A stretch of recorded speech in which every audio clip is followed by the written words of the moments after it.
책 읽어주는 여자 에제를 눈 빠지게 기다려주신 여러분 반갑습니다. 카메라에 문제가 좀 생겨서 며칠 늦어졌는데 저도 보고 싶었습니다. 제가 최근에 정선희 씨가 진행하는 힐링 토크 조영남 씨 편을 보게 됐는데요.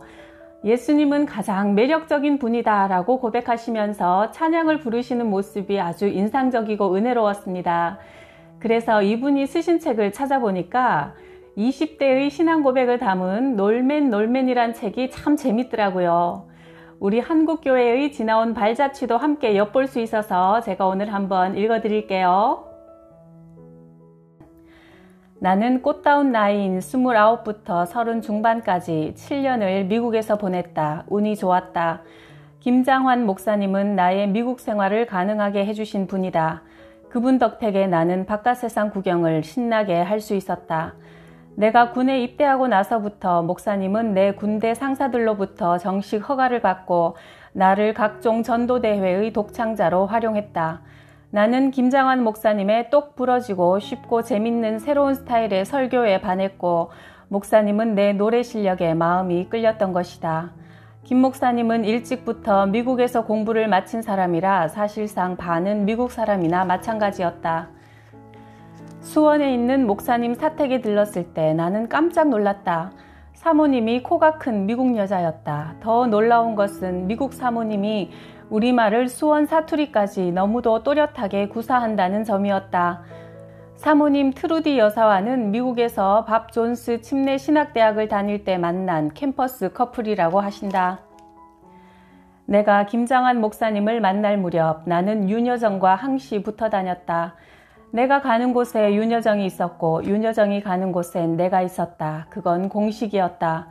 윤여정은 종교 냄새가 풍기지 않는 여자였다. 기독교 계통의 이화여고 출신인데도 그랬다. 내가 윤여정을 김장환 목사님께 소개시키자 윤여정도 나처럼 김 목사님을 좋아하고 따랐다. 하여튼 김 목사님은 같이 따라다니기만 해도 뭔가 신나는 일이 벌어질 것 같고 항상 뭔가를 얻을 수 있다는 예감이 드는, 말하자면 젖과 꿀이 흘러넘치는 사람이었으니까. 결국 김장환 목사님은 내 여자친구 윤여정으로 하여금 예수를 믿겠노라고 손을 들게 한 것만으로도 그의 부흥 전도사 임무를 충실히 수행해낸 셈이다. 그토록 똑똑하고 자신만만한 윤여정이 예수를 믿겠다고 손을 든 것은 모세가 홍해를 가르는 기적에 버금가는 일이었다. 김장환 목사님의 예배 형식은 좀 특이한 구석이 있었다. 꼭 설교 끝머리에 모두 기도를 드리게 한 다음 눈을 감은 상태에서 예수 믿기로 새로 결심한 사람은 손을 번쩍 들도록 유도했다.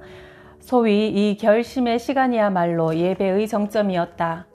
이때 윤여정이 예수를 믿겠다고 손을 든 것이다. 윤여정네 집은 애당초 종교 냄새가 풍기지 않는 집안이었다.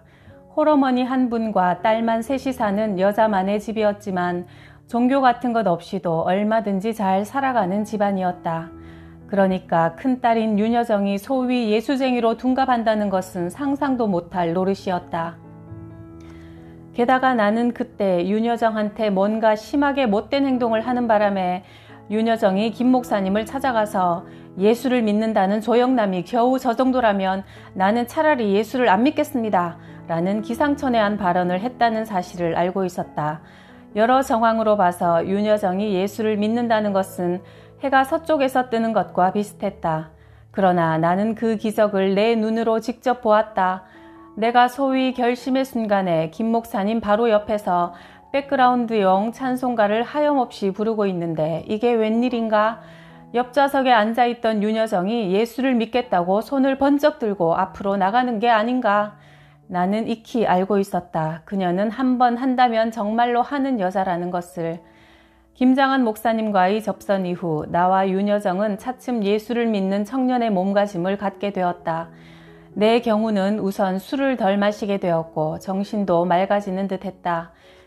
예배가 끝나면 의뢰 주최측 목사님들이 김 목사님에게만 돈 봉투를 건네주고 나는 그냥 지나칠 때가 종종 있었는데 그럴 때면 김장환 목사님이 어느새 눈치를 채시고 당신이 받은 봉투를 뜯어보지도 않고 나한테 건네주시며 어이 이거 분명히 내가 안 뜯어본 거 통째로 주는 거야. 뜯어봐서 혹시 돈이 많이 들었으면 아깝다는 생각이 들까봐 뜯어보지도 않고 주는 거라고 하시곤 했다. 돈봉투 받은 내가 무안하지 않도록 우스갯소리로 배려를 해주시는 것이었다. 나는 목사님을 따라 대규모 기독 집회에 나가 성가를 부르게 되면서 차츰 대중가요 가수에서 성가 가수로 알려지기 시작했다. 내가 고등학교 시절 다녔던 동신교회로부터 초청을 받은 일이 너무도 인상적이었다.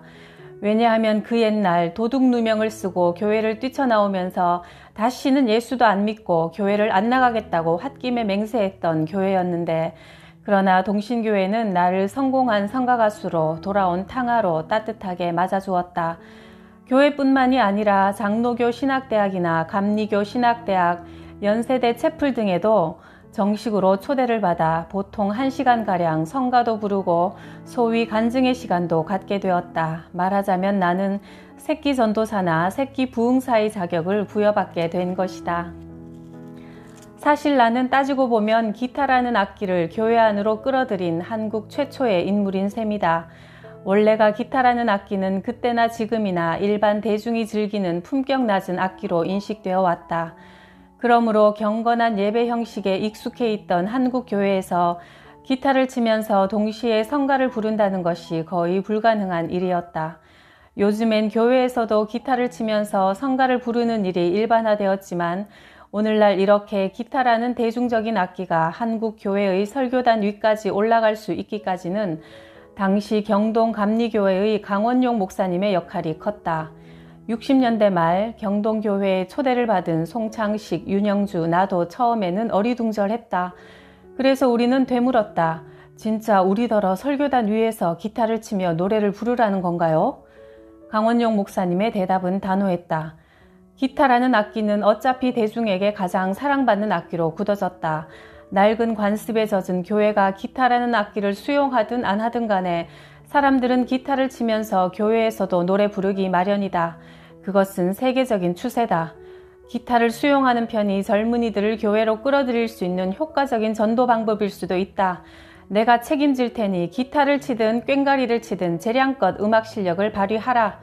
설교단 위에서 과감하게 노래를 불러라. 이렇게 된 것이다. 물론 교인들의 반응은 대단했다. 문제는 경직된 일부 보수 성향 신자들의 거센 항의였다. 그런 항의는 역시 경직된 한국 매스컴과 합세해 온통 신문 잡지는 강원용 목사님에게 일제히 비난의 화살을 날렸다. 교회를 타락시킨다, 딴따라판으로 만든다, 세속화시킨다는 등. 그러는 동안 한국교회 전체에서 설교단 위에서 기타 치며 성가 부르는 행위가 금세 일반화되었다. 그 후 언젠가 강 목사님을 다시 만나 뵈었을 때 목사님이 웃으시며 이렇게 말씀하셨다. 그것 봐 조군, 그때 내 생각이 옳았지? 나는 한때 내가 그런 혁신적인 일에 동참했다는 것이 뿌듯하게 느껴졌다. 그 옛날 강 목사님의 예언이 너무나 확연하게 적중했기 때문이다. 최근에는 교회의 음악 순서에 통기타는 물론 아예 그룹 사운드를 상주시키는 경우도 허다하니 말이다. 강원용 목사님은 맹비난에도 꿋꿋이 버티시더니 결국은 한국 개신교의 거목이 되셨다. 나는 73년 빌리 그레이엄 여의도 집회 중 가장 중요한 토요일 저녁에 독창을 부르게 되었다. 그런 결정이 나기까지는 상당한 우여곡절이 있었다. 대외 집행부의 보수적인 목사님들은 조영남 같은 유행가 가수를 어떻게 성가 독창자로 내세우느냐 반대했지만, 김옥길 이화여대 총장님 같은 몇몇 여류 인사들이 들고 일어났다. 유행가 가수면 어떻고 서커스 가수면 어떠냐. 노래만 잘 부르면 되는 것 아니냐? 한국에서 성가를 그만큼 잘 부르는 사람이 어딨느냐? 한국을 대표해서 내세울 만한 노래쟁이는 조영남 뿐이다.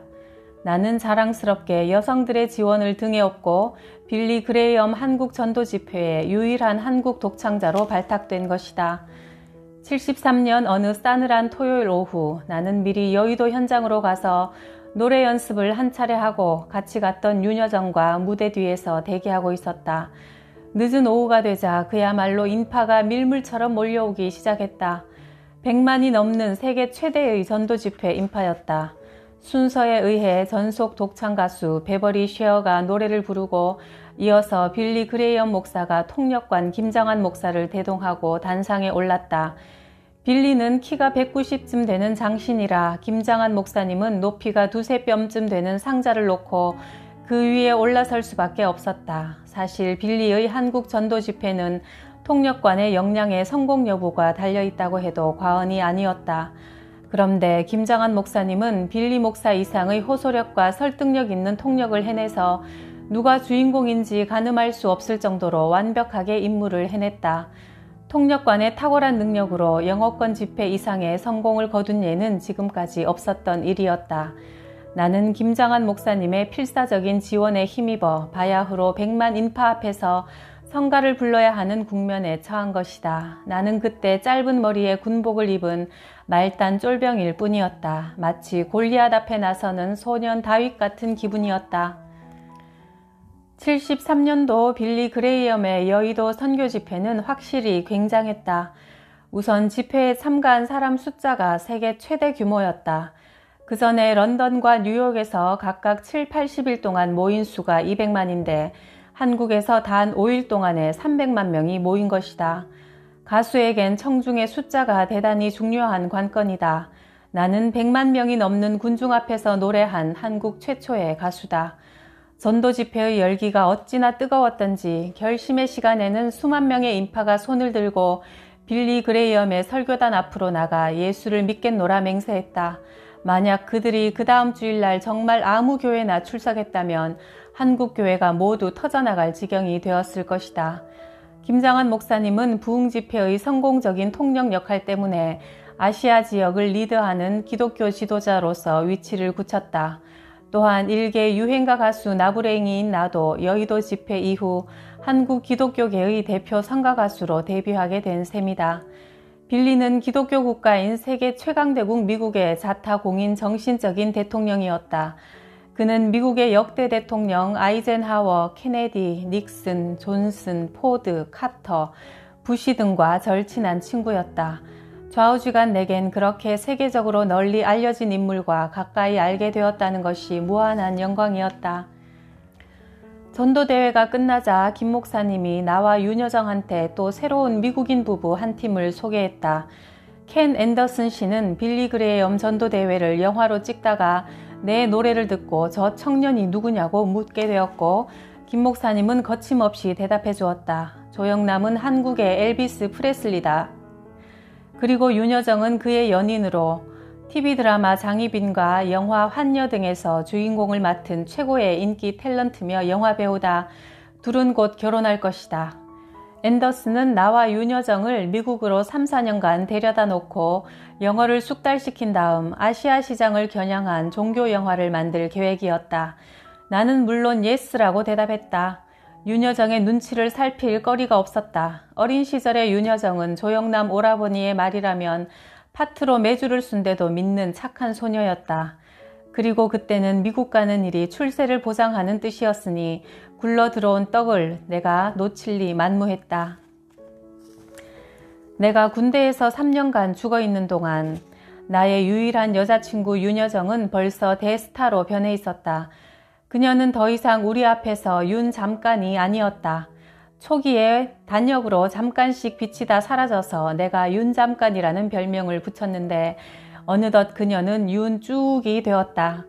민비라는 텔레비전 대하 사극에서 주인공 민비 역을 맡아 당대 최고의 여자 탤런트로 우뚝 올라선 것이다. 그녀가 주인공을 맡은 드라마 장희빈도 장안을 떠들썩하게 만들었다. 우리의 가까운 친구들 중에선 윤여정이 배우로 크게 성공하리라 믿은 사람은 아무도 없었다. 그녀의 날카로운 외모도 깐깐한 성격도 우리가 아는 대중 스타와는 거리가 멀었기 때문이다. 그러다가 윤여정은 정말 혜성처럼 나타난 당대 최고의 인기 스타로 굳어졌다. 화녀라는 단 한 편의 영화로 그야말로 하루아침에 대스타가 되어 대종상과 청룡상의 여우주연상 트로피를 양손에 거머쥐게 되었다. 1973년 초겨울 나는 드디어 LA로 가는 대한항공 비행기에 올랐다. 일행은 김정한 목사님과 나 두 사람뿐이었다. 생전 처음 떠나는 해외여행이었다. 김 목사님은 여의도 광장에서 빌리 그레이엄의 통역을 통해 이미 미국에서도 종교계의 거물로 부상해 있었다. 어디를 가나 스타 대접이었다. LA의 한인 기독교회 연합 집회는 세계적으로 유명해진 김장한 목사님의 한국 최고 인기 가수 조영남까지 출연하니 한국 사람들로 넘쳐났다. 나는 통상 그런 부흥 집회에서는 첫 곡으로 무조건 찬송가 477장 내 평생에 가는 길 순탄하여 를 불렀다. 그 찬송가는 노래가 쉽고 멜로디가 단순해서 한국 사람이나 미국 사람 모두가 좋아했다. 김 목사님과 나는 LA와 시카고 지역에 있는 한인 교회와 미국인 교회를 번갈아 가며 순회했다. 내가 김 목사님을 따라서 만난 사람 중 가장 기억에 남는 사람은 크레스키 회장이었다. 미국의 1000여 군데가 산재해 있는 서민적인 슈퍼마켓 K마트의 총회장이었다. 우리는 크레스키 회장과 점심 약속이 되어 있었는데 어느 허름한 중국 음식점이었다. 먼저 도착한 우리가 잠자코 기다리고 있자니 잠시 후 구식의 남루한 차가 덜덜거리면서 중국집 마당에 서는 것이다. 동네 할아버지같이 생긴 뚱뚱한 노인네가 내리는데 그가 바로 크레스키 씨였다. 우리의 식탁 위에 드디어 그가 주문한 점심이 나왔는데 달랑 볶음밥 3그릇이 전부였다. 한국에서 가장 이름난 목사님과 한국 최고의 인기 가수가 미국 대재벌한테 얻어먹은 점심 메뉴를 누가 믿겠는가. 볶음밥을 먹으면서 크레스키 회장은 작은 손가락만한 편지 묶음을 김장한 목사님께 하나씩 설명했다. 세계 곳곳의 온갖 기독교 단체들로부터 그에게 돈 좀 보내달라는 후원 요청 편지인 것이다. 크레스키 씨는 한국에서 온 편지들을 김장한 목사님과 검토해서 얼마를 보낼 것인가 상의했는데 어느 편지에는 5,000달러, 또 어떤 편지에는 2만 달러라고 소리치면서 분류해 나가는 것이다. 그런데 크레스키 씨가 편지를 뜯지도 않고 퇴짜 더미 위에 휙 던지는 것은 편지 봉투의 질이 고급이고 비싼 우표가 화려하게 붙어있는 편지들이었다. 편지 겉봉에 돈을 낭비하는 사람한테는 자선을 베풀 의미가 없다는 뜻이었다. 수억의 돈이 그저 편지 봉투의 모양에 의해 왔다 갔다 했다. 볶음밥 한 그릇씩을 먹고 자선금을 보내는 선별 작업이 끝나자 볶음밥 3그릇 값을 지불하기 위해 크레스키 씨가 지갑을 꺼내 들었는데 그의 돈지갑이 정말 희한했다. 내가 지금까지 본 돈지갑 중에 가장 남루한 모양이었다. 게다가 그 낡은 돈지갑 위에는 노란 찰고무줄이 겹겹으로 감겨 있었다. 크레스키 씨는 급할 것 없다는 듯 천천히 돈지갑에 감긴 고무줄을 풀어내며 그 속에서 볶음밥값 몇 달러 지폐를 조심조심 꺼내어 또박또박 지불하는 것이다. 대체 저 사람을 누가 미국의 대재벌로 볼 수 있으랴. 난 그저 입만 벌리고 이 무자비하게 짠 사태의 추이를 지켜볼 뿐이었다. 우리는 크레스키 씨가 운전하는 중고 승용차를 타고 크레스키 컴퍼니 총본부로 갔다. 한마디로 근사 뻑적지건한 63빌딩 규모의 건물이었다. 맨 위층 크레스키 회장의 사무실에 내리자 층 전부가 회장의 개인 사무실이었다. 예쁜 비서 아가씨들이 책상 하나씩을 차지하고 우리가 들어서자 일제히 일어나서 반겼다. 비서들 앞을 느릿느릿 걸어가는 크레스키 씨는 좀 전에 중국 음식점에서 찰고무로 칭칭 감긴 낡은 지갑을 꺼내들고 단돈 몇 푼을 치르던 그 구두쇠 영감님의 모습이 아니었다. 미국엔 참 괴상한 사람들이 참 괴상한 방법으로 살아간다는 것을 처음 느낀 사건이었다. 1975년 2월 약속대로 나의 약혼자 윤여정이 약간의 보찜을 싸들고 서울로부터 시카고로 날아왔다. 한국에서 갓 날아온 우리 한쌍은 연예인이라는 이유 하나만으로 미국 어디를 가나 교민들로부터 극진한 대접을 받았다. 시카고에서 올린 결혼식 날 문제는 웨딩드레스였다. 우리가 한국에서 가져온 돈이래야 얼마 안 됐으니 사서 입거나 빌려서 입는다는 건 엄두도 못 낼 일이었다. 추운 시카고의 겨울밤 윤여정은 친구 한 명과 함께 누군가의 재봉틀을 빌려 밤새워 웨딩드레스를 만들어냈다. 결혼식 날 당일 아침에는 며칠 동안 밤잠을 못 자서 얼굴이 푸석푸석하다며 투덜대던 일이 생각난다. 그때나 지금이나 나는 왜 같이 있는 여자한테만은 따뜻한 위로의 말 한마디가 잘 안 나오는지 모르겠다. 남의 여자들한테는 그토록 싹싹한 매너가 자연스럽게 나오면서 말이다. 이런 점에서 나는 후회를 많이 하고 있다. 50년 가까운 세월을 온통 헛살아온 느낌이 든다. 웨딩드레스 한 벌쯤은 맞춰 입게 할 수도 있고 하다못해 이쁜 것으로 빌려 입게 할 수도 있었다. 그런데 원래 형식에 얽매이는 걸 싫어하는 성격 탓인지 내가 너무 심했다는 것이 지금의 내 생각이다. 우리의 결혼식 장소는 시카고 제1침례교회였다. 김장환, 조영남의 부흥팀이 미국 교회를 빌려서 연합 전도대회를 연 것이다. 우리의 결혼식은 부흥의 마지막 날로 잡았다. 부흥회는 밤에 열렸으므로 자연히 한밤중에 결혼식이 되는 것이다. 그것은 2마리 토끼를 한꺼번에 잡을 수 있다는 김장환 목사님의 멋진 계획이었다. 예배가 끝난 다음에 결혼식을 올린다면 예배에 참석한 교인들을 끝까지 잡아둘 수 있다는 그 계산은 적중했다. 눈이 무릎까지 쌓인 추운 시카고의 어느 교회당에서 느닷없이 올리는 한국 가수와 여배우의 결혼식에는 1000명이 넘는 인파가 하객으로 와 있었다. 줄에는 김장환 목사님이 맡았다.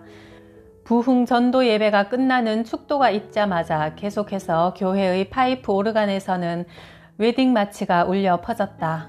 축가는 빌리 그레이엄의 전속 가수 베버리 쉐어 할아버지가 맡기로 되어 있었는데 눈이 너무 많이 와서 교통편이 두절되어 도착하지 못하자 결혼식 진행 중에 나는 시치미를 뚝 떼고 하객 쪽을 향해 뒤로 돌아서서 하늘에 계신 아버지로 시작되는 주기도문을 축가로 부르기 시작했다. 내가 내 결혼식을 축하한다는데 그 누가 시비를 걸까 보냐.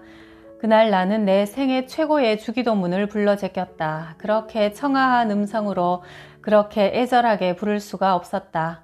정식으로 맞는 신부 앞에서 그리고 천여 명의 교회를 꽉 채운 하객을 향해서 나는 죽기 살기로 노래를 불렀다. 그것이 모든 사람이 내려주는 축복에 대한 작은 보답이라 생각했기 때문이다. 결혼식은 그렇게 먼 미국 땅에서 근사하게 치러졌다. 29, 25에 우리 부부가 신혼살림을 처음 시작한 곳은 인디애나주의 위노나 레이크라는 조그만 전형적인 미국 마을이었다. 이름 그대로 거기엔 호수가 많아 멋진 풍경을 자아냈다. 처음 며칠은 우리를 미국으로 초청한 영화 제작자 켄 앤더슨 사장의 2층 방에서 묵었는데 앤더슨 사장의 부인되는 여자가 종교에 대한 신앙심과 인격은 전혀 별개일 수 있다는 참 안타까운 신뢰를 생생히 보여주었다. 앤더슨 부인은 자기 남편이 우리 부부를 미국으로 초청한 것을 처음부터 탐탁지 않게 여겼다. 그래서 우리를 맞이하는 순간부터 겉으로는 웃었지만 내심으로는 떨떠름해했다. 꼭 빗자루만 들면 마귀 할멈 같아서 호감이 안 가는 외모의 여자였지만 워낙 독실한 기독교 신자라서 어딘지 좋은 구석이 있으려니 기대했다. 그러나 시간이 흐르면서 우리는 그녀가 진짜 마귀 할멈이라는 것을 깨달을 수 있었다. 밥 한 끼도 제대로 차려주지 않으면서 우리가 배가 고파 라면을 슬쩍 끓여 먹으면 손을 휘저어가며 이상한 냄새가 난다고 얼굴을 온통 찌푸려댔다.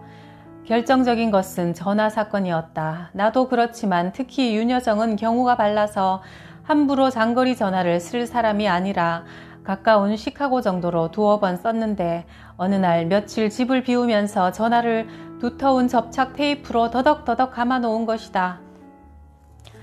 그때 나는 너무도 어이가 없어서 절대로 저런 예수쟁이는 되지 말아야겠다는 생각을 했다.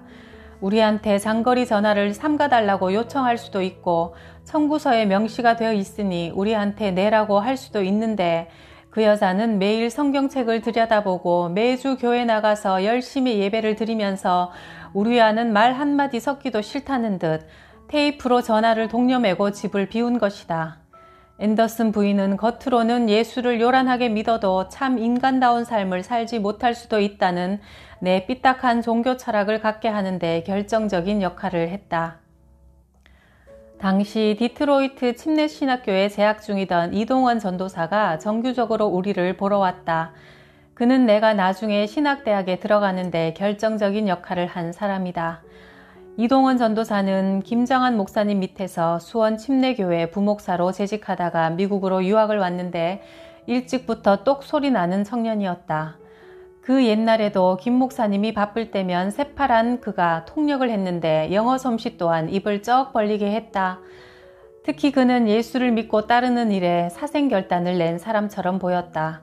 나는 김장한 목사님을 따라 성가를 부른다는 명목으로 미국 땅에 발을 들여놓긴 했지만 사실 기독교 자체에 대해서는 뭐 하나 제대로 아는 게 없었다. 어려서부터 어머니를 따라 교회를 열심히 다녔지만 그냥 예수 믿으면 좋다는 생각에서 건성으로 다닌 교회였지. 왜 우리가 예수를 구세주로 믿어야 하는지에 대해 확신이 없었다. 내 이런 안타까운 사정을 간파한 이동원 전도사는 때는 이때다 싶어 미국에서 나를 만나는 순간부터 기독교의 근본 원리를 차곡차곡 설명해 나갔다. 때론 몇 시간씩 밤을 지새워가며 기본 지식을 심어주었다. 하나님은 한 분이 세 가지 역할, 즉 하나님 아버지, 하나님의 아들 예수, 성령님의 역할을 하신다. 하나님과 나의 원초적인 수직적 관계가 죄로 깨어진 것을 예수 그리스도가 십자가 죽음을 통해 횡적 다리 역할을 하셨다. 그러므로 예수 없이는 결코 하나님과의 접선도 불가능하고 현세와 내세의 구원도 불가능하다는 사실을. 이동원 전도사는 거의 매주마다 4시간씩이나 걸리는 우리 집까지 달려와 밤새도록 나를 붙들고 성경 강좌를 개설했다. 그의 눈물겨운 전도 정신으로 나는 서서히 예수교에 흥미를 느끼기 시작했다. 얼마 후 내가 거침없이 신학대학에 들어간 것도 다 이런 기막힌 연유가 있어서였다. 미국에 온 지 2년째 접어들 때 나는 김장한 목사님께 탄원을 올렸다. 김 목사님, 저희는 원래 종교 영화를 찍는다는 명목으로 미국에 왔지만 저희의 영어 실력 때문에 영화 일은 6개월 만에 무산되었고 저는 1년이 넘도록 성가를 부르며 다녔습니다. 그러나 이제 다닐 만한 한인교회, 미국 교회는 대충 다 다녀서 더 이상 갈 곳도 오라는 데도 없습니다. 김 목사님으로부터 답이 왔다. 플로리다의 세인트 피터스버그라는 곳에 선교사 수련회가 일주일 동안 열리니까 거길 한번 가보게. 이동원 전도사를 자네 집으로 보낼 테니 따라가기만 하면 돼. 이 미션 컨퍼런스는 교인들로부터 선교사 파송비를 거두는 행사다. 선교사로 선정된 젊은이들은 모두 패기에 넘치는 인물이었다. 한국의 기독교도 바로 이런 식의 지원에 힘입어 100년 전 중국을 거쳐 한국으로 들어온 신참 선교사들에 의해 점화가 된 것이다. 그 플로리다의 여행이 내 인생 항로를 또 한 번 크게 바꾸어 놓았다. 첫날 저녁부터 내가 그곳에 스타로 선교대회의 꽃으로 피어올랐기 때문이다. 원래 정식으로 초빙된 미국의 인류 성가 가수가 심한 감기로 일주일 내내 몸져 눕는 바람에 내가 대신 그 자리에 올라서게 되었는데 더 선풍적인 인기를 끌게 된 것이다. 거기에다 해외 파견 선교사 중 한 명으로 뽑혀온 우리의 이동원 전도사가 그들이 의무적으로 해야 하는 5분 스피치 시간에 탁월한 연설 솜씨를 선보이는 바람에 그 선교대회는 온통 코리아의 물결로 휩싸였다. 실력을 비축해놓고 있으면 언젠가는 반드시 기회가 오고 만다는 교훈을 나는 그때 몸소 터득했다. 일주일간의 선교대회가 끝난 다음 날 행사의 주최자인 케네스 문 목사가 나를 따로 불러서 고맙다는 인사말과 함께 자기네가 뭘 돕고 싶은데 도움이 필요하면 말하라는 것이다. 나는 마치 기다리고 있었다는 듯 공부를 하고 싶다는 의견을 피력했다. 미국에 오래 살기 위해선 일단 공부가 제일 낫겠다는 판단이 섰기 때문이다. 트리니티 신학대학은 미국 남침례교 계통의 성경을 전문적으로 공부하는 대학으로 목사 양성소나 마찬가지였다. 특히 빌리 그레이엄 목사가 20대 초반에 시카고의 위튼 신학교로 가기 전에 잠시 다니던 대학으로 명성을 날리는 시골 학교였다. 교회의 전폭적인 지원으로 신학교를 다니면서 믿거나 말거나 낙제 점수 없이 착실히 공부하여 3학년 말 나는 드디어 왜 사람들이 예수를 하나님과 구세주로 떠받드는지 그 원인을 규명할 수 있는 명백한 논리를 터득해냈다.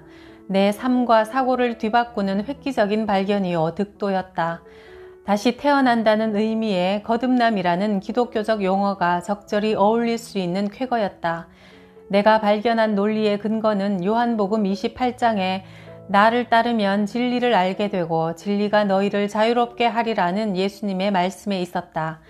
잘 알려져 있다시피 예수님의 교훈은 소크라테스, 공자, 부처님의 교훈과는 달리 매우 엄격하고 과격하다.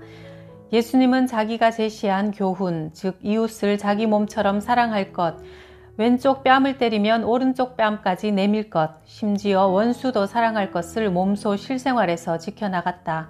심지어는 제자들의 발까지 씻기고 진리를 위해 십자가 처형까지 감수했다. 자기 목숨을 내어주기까지 하는 사랑이 그가 말하는 진리다. 그러나 우리 인간은 때려 죽여도 그런 진리를 흉내조차 못 낸다. 그러나 예수라는 사람만은 그 일을 해냈다. 그는 이웃을 정말 자신처럼 사랑했다. 원수까지 사랑했다. 낮은 자의 발을 씻겼다. 그러므로 그는 사람이 아니다. 그는 신이었다. 그는 죽음에서 다시 살아날 수 있었다. 결국 그는 하나님과 동등한 위치의 인물이다. 여기서 비로소 인간은 스스로 죄인됨을 인지하게 된다. 그리고 예수 앞에 무릎을 꿇게 된다. 죄인됨을 인지하는 순간 겸허해진다. 으스대는 일이 중단된다. 인기, 명예, 돈, 권력을 쫓는 행위로부터 멀어질 수 있다. 내가 이렇게 혼자 자문자답해 가면서 써내려간 것이 그 후 민예사에서 출간된 나의 첫 졸저, 어느 한국 청년이 본 예수였다. 6년 동안의 미국 생활을 마감하고 한국으로 귀국하기 직전 나는 스웨덴의 암스테르담에서 열리는 빌리 그레이엄 주최 세계 기독교 지도자 회의의 솔리스트로 일주일간 초청을 받았다. 5,000명의 개신교 지도자들이 모이는 세계 최고의 컨퍼런스에서 나는 가장 중요한 토요일 저녁 조용기 목사와 함께 무대에 올라가 나는 성가를 부르고 조 목사는 영어로 설교를 했다. 조영남 씨의 신앙 고백이 참 인상적이어서 이분의 성가를 들어봤더니 목소리가 성량이 참 풍부하고 호소력이 짙어서 너무나 은혜스럽더라고요. 하나님이 주신 이 멋진 목소리로 이제 머지않아 예수 그리스도가 나의 구원자시다 이렇게 고백하시면서 찬송가 부르시는 것을 자주 들을 수 있었으면 참 좋겠습니다. 깊어가는 가을에 조영남 씨의 찬송가를 한번 즐겨보시면 어떨까요? 구독, 좋아요, 댓글에 사랑해도 감사드려요.